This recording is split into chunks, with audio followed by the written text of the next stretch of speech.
Hey guys, welcome back to another video, and today we're going to be looking at some of the newest mods of January, and yes, we're going to try and focus on the newest ones only. So if it came out on the 1st of January, I will not be including it unfortunately. But before we get into it, make sure you leave a like down on the video and subscribe for more content in the future, if you happen to enjoy this video. But as of right now, let's dive right in. The first mod we're going to be taking a look at is actually Legacy of Ysgramor by Unarmed UA. It replaces the companion's armor as well as replacing Ysgramor's axe and shield models to fit Unard's vision.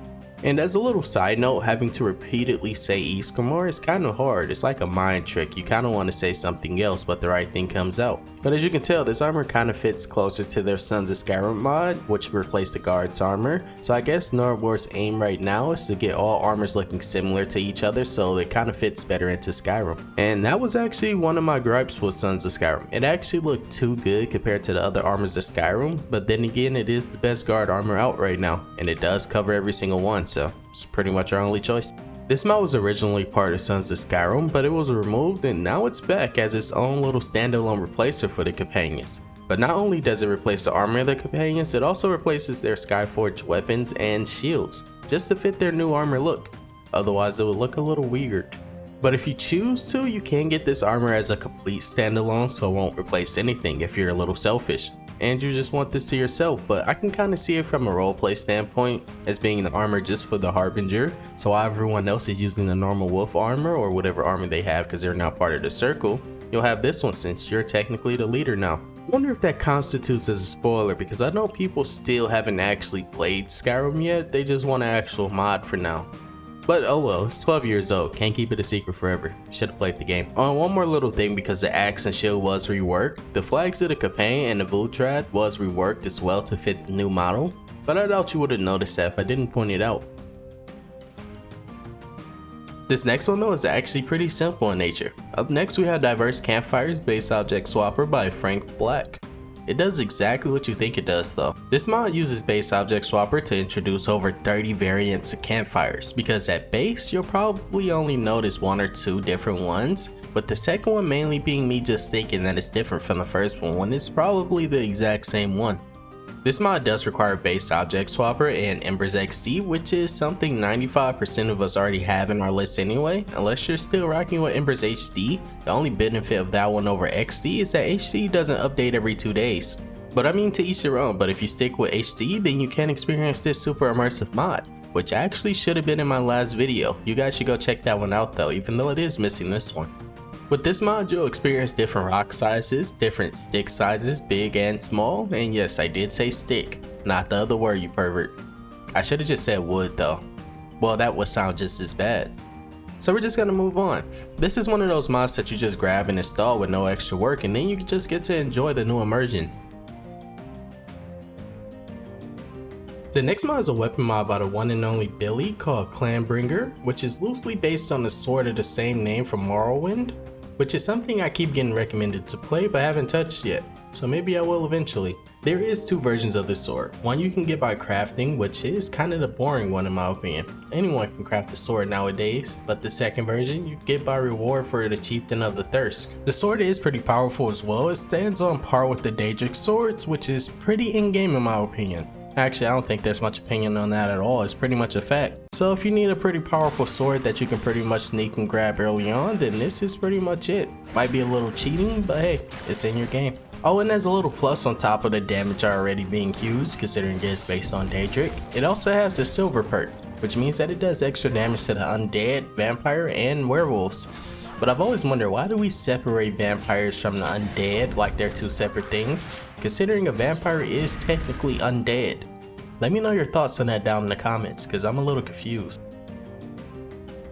The next mod up is honestly something I never expected to see, or at least didn't think of it at all. This mod is called BeastHHBB Adoptable Beast Children. I have no idea what the HHBB stands for, but we're just gonna move on. It adds 6 adoptable children to your game that all look vastly different and adorable.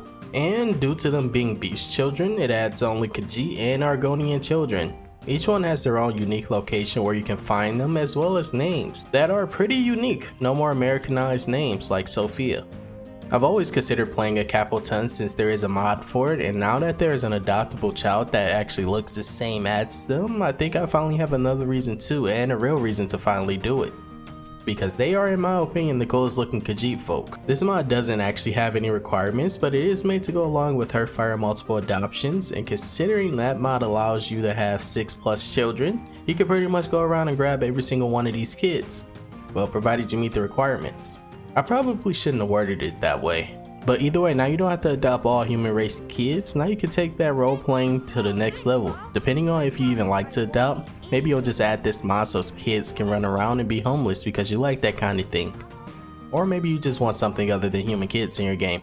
Also, one little small note, if I ever don't say the mod author's name, it's kind of a respect thing on my part because I don't know how to say it correctly, so I'd rather not just start a trend of mispronouncing it.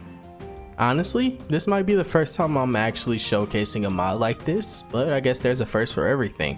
This mod is called Modular SMP Hairstyles by Everglade. This mod adds over 100 unisex hairstyle combinations, and yes, you heard that right, it is unisex. I know there's usually a trend going around on Skyrim where only females get new hairs, but this time males got some as well. Well, I guess technically both did since it is unisex. There isn't a wig version yet considering this actually just came out, but I expect there to be one pretty soon considering this is probably going to be very popular. So this is only the regular hairstyle for now, so you'll have to use race menu if you want to test them all. But that shouldn't be much of an issue since all of these hairstyles are pretty amazing. And if my showcase isn't good enough for you, Everglade has a pretty detailed one on their mod page showing the hairstyles. Because there's a few unique hairstyles and the rest are taking and adding certain parts to mix and match. And that's pretty much how it made up 100 hairstyles. And based on the mod page, this mod is based on Tekken 6 hair customization system. And honestly, I never would have expected that, especially since I've only played Tekken Tag Team Tournament 2 and Tekken 7. So I will be playing Tekken 8 also.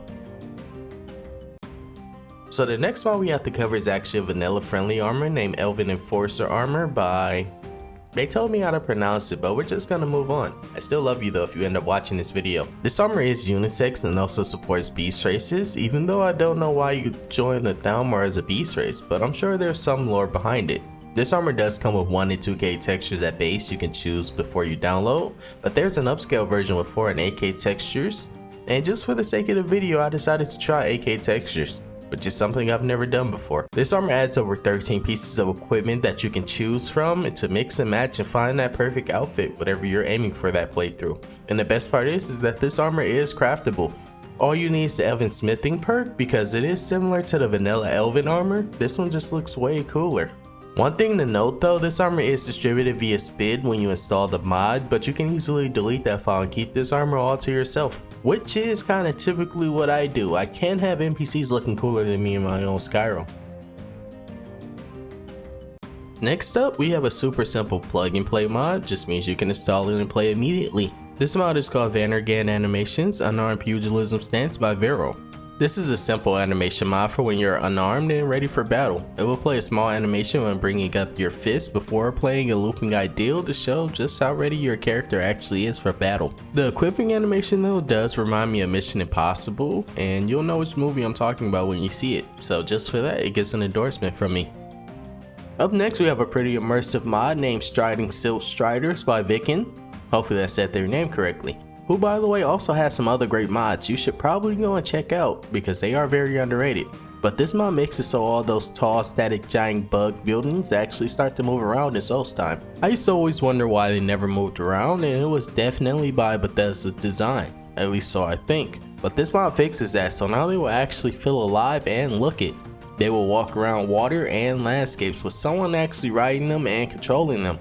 Like when you see in other games people riding giant elephants, bigger than a regular elephant, but they still control them. This is just like that now. But one thing I should mention is that they are still unkillable for those impulsive people who like to attack everything when they start a new game, or test if fall damage is a thing. But hey, at least they move around now. And when they do move around, they do follow a strict path, so you won't see them crossing the border into Skyrim because that might be a little weird because they might start fighting mammoths or giants. But instead you'll see them going around in circles, but honestly that just made it easier for me to do a showcase. But that was it for today, guys. Usually it's hard for me to find some good mods to make a full video like this because some end up kind of being mid, but this one was just full of mods I would 100% use. So make sure you drop a like down on the video and subscribe for more content in the future. And make sure you endorse mod authors. But as of right now, peace and love, guys.